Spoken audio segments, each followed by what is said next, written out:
Ripples of trauma എന്ന ഈ സീരീസിലേക്ക് എല്ലാവർക്കും സ്വാഗതം.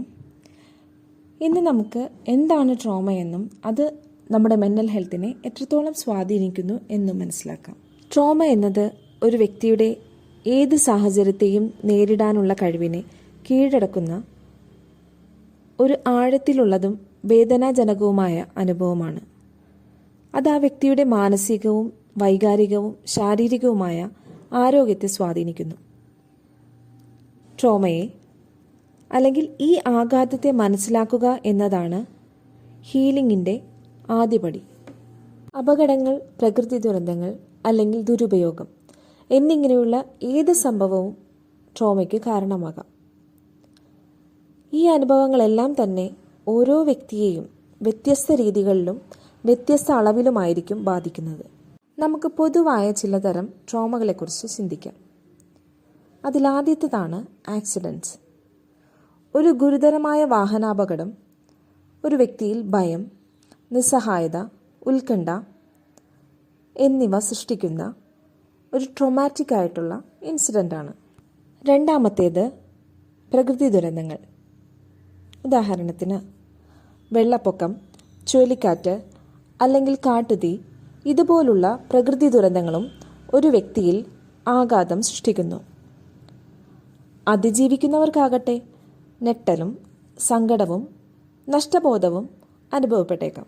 ഇന്നലെ ജൂലൈ 30, 2024 വയനാട്ടിലുണ്ടായ ഉരുൾപൊട്ടൽ കേരളക്കരയാകെ ഞെട്ടിക്കുകയും ദുരിതത്തിലാക്കുകയും ചെയ്തു. ഇത്തരം പ്രകൃതി ദുരന്തങ്ങൾ ശാരീരിക നാശം മാത്രമല്ല, വൈകാരികവും മാനസികവുമായ ആഘാതങ്ങളും ഉണ്ടാക്കുന്നു. മൂന്നാമത്തേതാണ് ദുരുപയോഗം.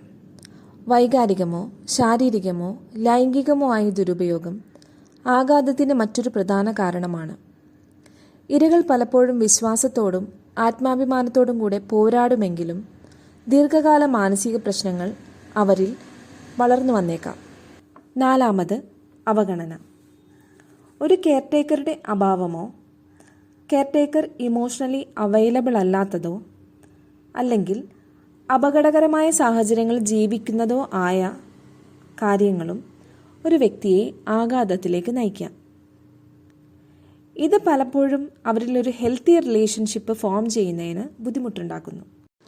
അഞ്ചാമതായി വയലൻസ്, അതായത് ഡൊമസ്റ്റിക് വയലൻസോ ഫിസിക്കൽ വയലൻസോ വെർബൽ വയലൻസോ ഏതുമായിക്കോട്ടെ, ഇതൊരു വ്യക്തിയുടെ സുരക്ഷിതത്വ ബോധത്തെയും ആത്മാഭിമാനത്തെയും ആഴത്തിൽ മുറിവേൽപ്പിക്കുന്നു. അടുത്തതായി മനുഷ്യനിർമ്മിത ദുരന്തങ്ങൾ.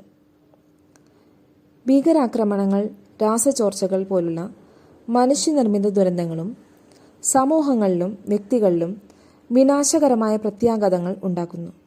ഇത് ശാരീരികവും മാനസികവുമായ ആഘാതത്തിലേക്ക് അവരെ നയിക്കുകയും ചെയ്യുന്നു. ഇതുമാത്രമല്ല, ഗുരുതരമായ രോഗങ്ങളോ പരിക്കുകളോ അല്ലെങ്കിൽ അക്രമത്തിന് സാക്ഷ്യം വഹിക്കുന്നതോ പോലുള്ള സംഭവങ്ങളും ഒരു വ്യക്തിയുടെ ജീവിതത്തെ മാറ്റിമറിക്കാം. ഇത് മറികടക്കാനായി ഏറ്റവും മികച്ച പിന്തുണ ആവശ്യമാണ്. ഈ അനുഭവങ്ങളെ ആഘാതമായി തിരിച്ചറിയുന്നത് നമ്മുടെ മാനസികാരോഗ്യത്തിന് അത്യന്താപേക്ഷിതമാണ്. നമ്മുടെ പ്രതികരണങ്ങളെല്ലാം തന്നെ അസാധാരണ സംഭവങ്ങളോടുള്ള സാധാരണ പ്രതികരണങ്ങളാണെന്ന് മനസ്സിലാക്കാൻ ഇത് നമ്മെ സഹായിക്കുന്നു. ട്രോമയെ അഭിസംബോധനം ചെയ്യുന്നത് രോഗശാന്തി ആരംഭിക്കാനും ഫലപ്രദമായി നേരിടാനുള്ള വഴികൾ കണ്ടെത്താനും നമ്മെ സഹായിക്കുന്നു. Thank you for joining us today. അടുത്ത വീഡിയോയിൽ signs and symptoms of trauma എന്തൊക്കെയാണ് എന്ന് ആഴത്തിൽ നമുക്ക് പരിശോധിക്കാം. ഓർക്കുക, ആഘാതത്തെ അംഗീകരിക്കുന്നത് രോഗശാന്തിയിലേക്കുള്ള ആദ്യപടിയാണ്. Take care and see you next time.